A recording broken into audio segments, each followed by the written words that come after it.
से देखिए Balrampur health update की टीम की तरफ से पहले तो बहुत बहुत शुक्रिया सर कि आपने अपनी ओपीडी रोक के हम लोगों को टाइम दिया।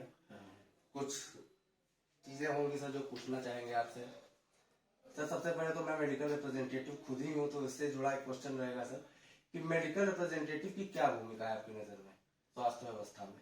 यार मेडिकल रिप्रेजेंटेटिव समझो जैसे आपका एक हार है ना, कोई हार होता है या एक गले का माला, तो माले में मोती होते हैं और साथ में एक पेंडेंट होता है। ठीक है, तो पेंडेंट समझ लो कि डॉक्टर हो गया, लेकिन जो हेल्थ सिस्टम चलता है तो बिना मोती के माला तो बुनती नहीं है। तो वैसे ही है मेडिकल रिप्रेजेंटेटिव, अगर एक हार बुनना है तो ये कड़ी का एक कड़ी है, बिना मोती के माला तो बुने नहीं जाएगी। तो वैसे ही हेल्थ सिस्टम चलाने के लिए बिना एमआर के हेल्थ सिस्टम चलना आज के डेट में बहुत मुश्किल है।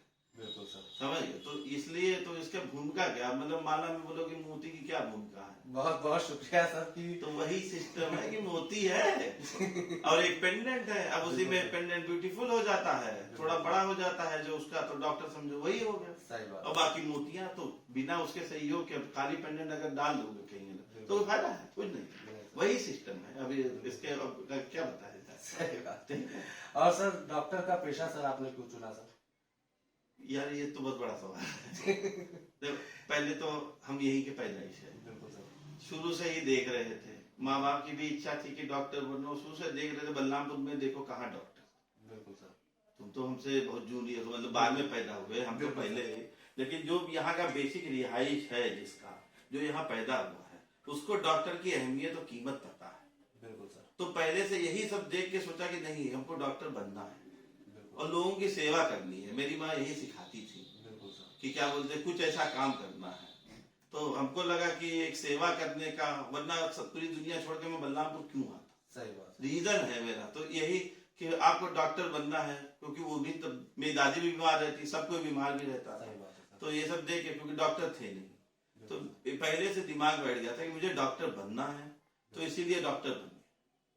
क्योंकि सर जिस तरह का आपका एक्सपीरियंस है, इस तरह की जो भी डिग्री होती है देखते हैं हम लोग बलरामपुर में रुकते ही नहीं है सर। लखनऊ या आप तो खैर बाहर रहे भी हैं सर, पढ़ा भी आपने, तो बलरामपुर आप आए तो ये चीज। अब ये तो है, देखो मैंने एमबीबीएस अपना आगरा से, मैसूर से किया, एमएस मैंने गवर्नमेंट मेडिकल कॉलेज आगरा से किया, फिर मैंने फेलोशिप की, फेलोशिप में बॉम्बे में रहा, 6-7 महीना बॉम्बे में काम किया, साल भर समझो बॉम्बे में काम, अहमदाबाद में काम किया, फिर मैं फ्रांस चला गया, फिर उसके बाद जर्मनी में था, कुछ दिन मैंने ऑस्ट्रेलिया में भी काम किया, मतलब बहुत जगह काम किया है। लेकिन क्या है कि क्या बोल रहे थे, बलरामपुर में जो आप क्या नाम में बैठ रहे हैं? हाँ, बलरामपुर बैठने का रीजन यही था कि माँ बाप कह रहे थे कि यहीं पे अब सेवा यहाँ देनी थी। बिल्कुल सर। जो पहले से डिसाइड था कि हमको यही काम करना है, तो इसीलिए बलरामपुर आ गए। वरना क्या, पैकेज तो पहले भी पैसा कमाना होता ना, तो सही बताओ, मेरी बहुत अच्छी लाइफ जर्मनी में थी, वहीं सेटल हो जाते, और यहाँ से बहुत ज्यादा पैसा भी था। बिल्कुल। और हेक्टिक लाइफ शेड्यूल नहीं था, सिर्फ संडे वनडे फ्री भी मिलता, यहाँ कुछ नहीं है। लेकिन क्या है, अपना देश है, अपना घर है, अच्छा लगता है, लोग निकलो बाहर, लोग जानते हैं, और क्या चाहिए। इसीलिए बलरामपुर चुना गया है। अच्छा सर, आपके हॉस्पिटल में क्या क्या उपलब्ध सुविधाएं हैं? यार देखा जाए तो जो बलरामपुर को चाहिए लगभग सारी सुविधाएं मैं देता हूँ। जी सर। ठीक है, लेकिन जो स्पेशलाइज्ड है, हड्डी तो है ही है, ऑर्थोपेडिक का है, जनरल सर्जरी है, ऊपर से गायनिकोलॉजी है। ठीक है, वाइफ मेरी गायनिकोलॉजिस्ट है, एमएस गायनी है, तो इसलिए गायनिकोलॉजी, आईवीएफ हमारे पास अब हम देने जा रहे हैं। बाकी जनरल मेडिसिन से जुड़ी सारी सुविधाएं हम देते हैं। वेंटिलेटर है हमारे पास, कि क्रिटिकल केयर जो मैनेजमेंट है, वो मेरे ख्याल से अब तक मैंने यहाँ पे 20-25 जाने ऐसी बचाई हैं जो लगभग डेड थी।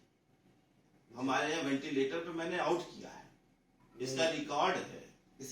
इसी हॉस्पिटल में जो हमारा एक वेंटिलेटर है, उसी पे मैंने अब तक 17 या 18 जाने जो मतलब एकदम होती, उनको बचा के दिखाया है। बाकी क्या है, अब हमारा एक दोस्त आ गया है, तो हम गैस्ट्रो की सुविधा अब यहाँ पे देंगे, जिससे डीएम गैस्ट्रो है, तो पेट की बीमारियां यहाँ बहुत ज्यादा हो गई, तो उसके लिए हमारा दोस्त है डीएम गैस्ट्रो करके आया है। तो उसने बोला, मैंने उससे बोला था, तो उसने बोला कि 2 दिन वो बलरामपुर में या 1 दिन सुविधा देगा, जिससे हम यहाँ पे एंडोस्कोपी, ईआरसीपी, ये सारी सुविधाएं दे सकते हैं। बिल्कुल सर। और सर क्या ऑनलाइन परामर्श देना आपके हिसाब से ठीक है सर? अच्छी चीज है जी, लोगों के लिए लिए सही है, लेकिन उसके लिए पहले आपको बेसिक काम कर लेना है, उसके बाद ऑनलाइन देना है।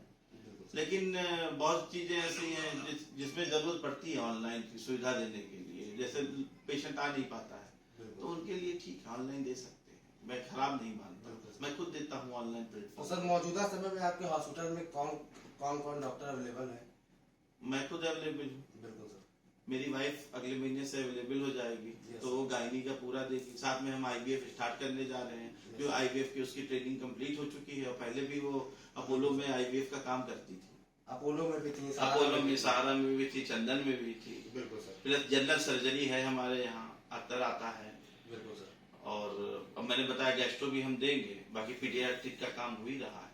तो लगभग सारे डिपार्टमेंट और सारे एमएस डॉक्टर्स के द्वारा ही दिया जा रहा है। अच्छा सर, आपको प्रैक्टिस के दौरान किन किन परेशानियों का सामना करना पड़ता, क्योंकि कभी ना कभी आती रहती है कुछ ना कुछ दिक्कतें? यार सबसे बड़ी परेशानी तो प्रैक्टिस में ये जो दबाव पड़ने लगते हैं, चाहे गवर्नमेंट में जाओ वहां पे और चाहे यहाँ वहां पे, कि मरीज आया नहीं उससे पहले 10 फोन आ गए, जिससे जबकि उन लोगों का उससे कोई लेना देना नहीं है, लेकिन उसके पीछे ये जो दबाव डालने लगते हैं उसकी वजह सबसे ज्यादा परेशानी यही है। बाकी क्या है, बाकी तो सब यहीं का हूँ तो हर कोई अपना ही है, तो ज्यादा परेशानियां नहीं झेलनी पड़ी, लेकिन ये दबाव आता है और सबकी बातें माननी है, सबको सब अपने हैं तो सबकी बातें माननी है, और यही सबसे बड़ी परेशानी, तो दबाव बनने लगता है। दबाव मतलब आपको खुले तरीके से काम नहीं करने दिया जाता है ना, कि जैसे आदमी को रिस्क उठाना हो तो रिस्क उठाते पे थोड़ा सा परहेज करता है। बिल्कुल सर। और सर ठंड में हड्डी के मरीजों को आप क्या राय देना चाहेंगे, जिससे कि जिनका ऑपरेशन हो चुका होता है तो पता चलता है ठंडक में उनको दर्द बढ़ जाती है? ठंडक में खान पान अच्छा रहे, ठंडक से बचें, थोड़ा अच्छा खान पान रखें, धूप में बैठे, ज्यादा बाहर ना निकले।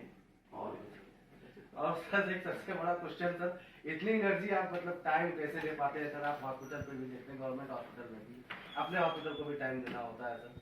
यार ये तो देखो क्या है, मेन जो यहाँ आने का मकसद सेवा था। बिल्कुल सर। तो वही है कि मतलब हमको जितना हो सकता है उतनी सेवाएं दे दें, जब तक एनर्जी है तब तक दे दें, बाकी लोगों की दुआएं हैं, वरना मेरा इतना बड़ा एक्सीडेंट हुआ था। बिल्कुल सर। स्पाइन का ऑपरेशन खुद हो चुका है, फिर भी मैं देखूं 24 घंटे, आपको मैं सुबह 8 बजे उठता हूँ, रात को 11-12 नहीं, मतलब 11-12 कभी बहुत अच्छा हुआ तो मतलब घर पे पहुंच पाता हूँ, नहीं तो 3 या 4 बजे रात को 3 या 4 घंटे की नींद कर पाता हूँ। बिल्कुल सर।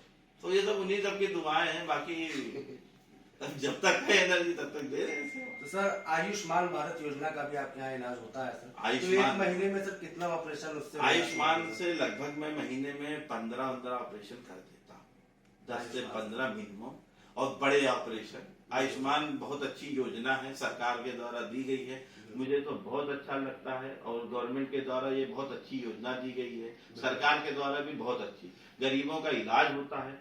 आयुष्मान में आपको मैं बताऊं, मुझे प्रशस्ति पत्र भी मिले हैं 2, सबसे ज्यादा बड़ी सर्जरी करने का। आयुष्मान के तहत मैंने अब तक कम से कम 15 से 20 स्पाइन सर्जरी की है, 12 से 15 कूल्हे बदले हैं, सरकारी अस्पताल में मैंने 2 कूल्हा बदला है आयुष्मान के तहत। पूर्ण प्रत्यारोपण, ये बाइपोलर या फिर अर्ध प्रत्यारोपण नहीं, पूर्ण प्रत्यारोपण, दूरबीन विधि से, नी रिप्लेसमेंट, ये सारी सर्जरियां मैंने आयुष्मान से की है।